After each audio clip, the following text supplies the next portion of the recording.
tubebaza mwe n'abakwano baffe.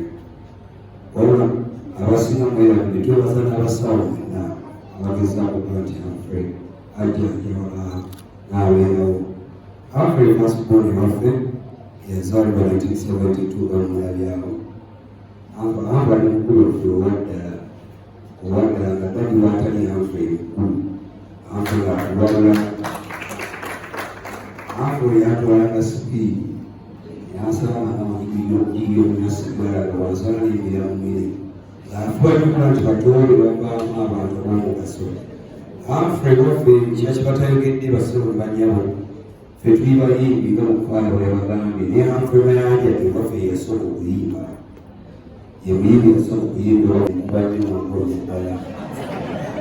So ebyafaayo ebisinga byabeera bijje naye nga abadde fayita bakyali bange. Abantu batulabye mu nguudo olusanyusa abantu tubuuka buuka bwe tuseka tukola tutya nebawoza musoko b'essanyu. Musanga abantu kukuba mu gatanga ayogera nebulungi omusajja atanga ayogeza bakaba n'ebizibu. Naye nebasanyu mwenna abakwano ba Humphrey batubeereddewo naddala abagwange mwenna sina bwe nja kusosola. Humphrey abadde fayita nga beefuutukeeko amama bankubira n'aba Humphrey buno Humphrey akwetaaga mujje mulabeko. Humphrey yamala ebbanga yawiiga ssatu nga tayogera. Mbalidde wizo twakava mu studio tuli awo tutambula mu kibuga kiro ssaawa 9 esibye Humphrey okusimya ddala ku Humphrey Mayanja. Esimu ezo zitya watwalinga ku nkeeri nga tumanyi munaye owuliraiza kwasima ki simalungi akwata essimu Humphrey nga yali nesimu nangambabagula munsaleko netubeera nyanfooyo netujja netubeerawo netumukubira muziko eryamuyimira netumuzinyamu namazinatwalade wiziwe netumuzinyamu amuzinafe natugamba nafuukira ddala fala solugiyinja muzina mukatono emewe naye nga fera tusabirira baleti anfaakolaki awana bwe twali tusiibula nemugamba Humphrey olisobola Humphrey namaze ndisolugiyifayita kyekitabu kyasinga okuŋŋamba naye bwena mwebale nnyo nga bakyali bange. Thanks Mayanja Malaso. Nze njagala okwebaza ennyo abantu bonna abeerere n'engoya mikwano gya Humphrey mwongedde otulaga nti okola emikwano mu nsi kintu kya muwendo nnyo kubanga Humphrey maama bw'abagambye tukoze buli ekisoboka mu mukwano mu bujjanjabi era nyongera okunya famire yange n'emikwano gya Humphrey titewaba kwejjusa kuba ffenna ekkubo wazira tukoze buli ekisoboka naye Katonda ye musawo asembayo. Era maama bamugumu ku lwekyo ne taata wange n'abaana ba Humphrey n'ab'enganda n'emikwano tugume olw'ensonga buli kibadde kisoboka mu maanyi ag'obwo tukikoze naye Katonda n'aba okusalawo okusembayo ekyo kituwa okuguma. Tweyanziza nnyo tweyanzeege mwebalire ddala waza tweyanziza nnyo tweyanzeege mwebalire ddala.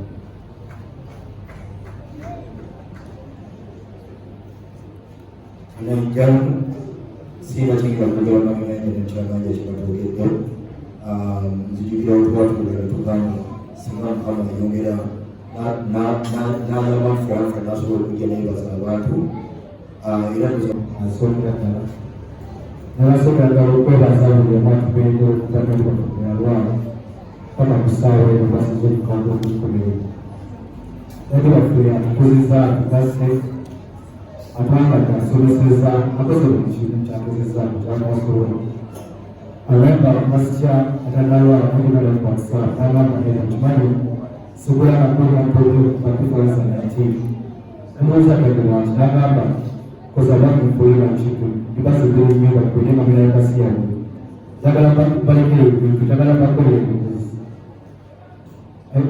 I hustle because of you guys. Era buli nakasana n'olufunayo okukisa okusemba n'omugamba thank you God will love you so much naye kyomanyi atuwulira natulabala God will rest in peace shall always love you Mr. Mayanja Humphrey. Thank you for coming today. My name is Drusilla Mayanja. I am the firstborn child of Humphrey Mayanja. These are my little sisters, Habibi, Jasmine, Audrey. This is my brother Paul.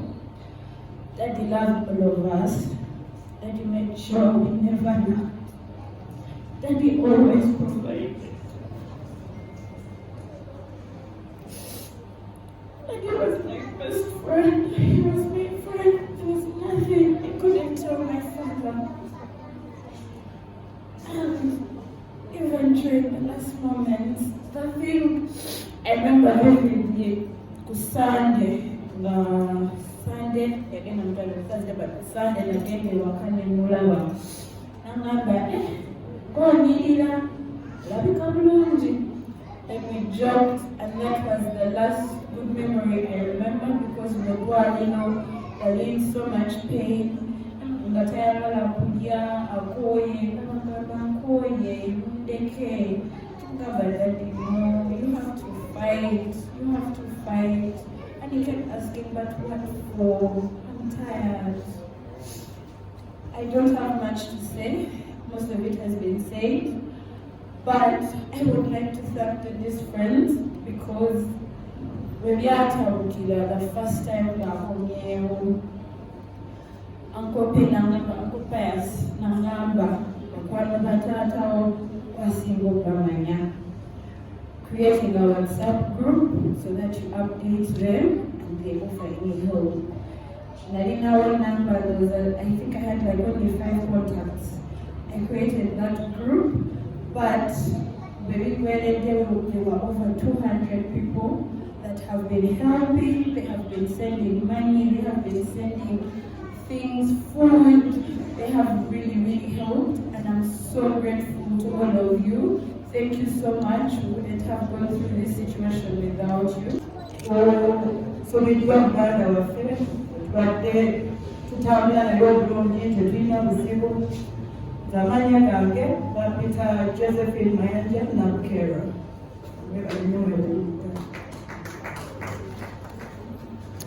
Hello.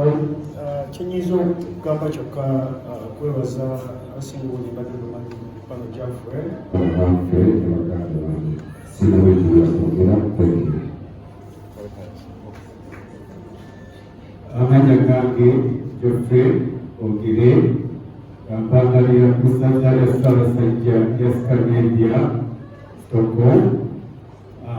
Nze kyejja okwesibako ennyo mu kiseera ekyokuweerezebwa ekyamukulu waffe okusoma Zabbuli eya 23 namwe mwenna abaagala Humphrey ngyesibeko nnyo ejja kukunya etuuseera Humphrey mu bulamu obutali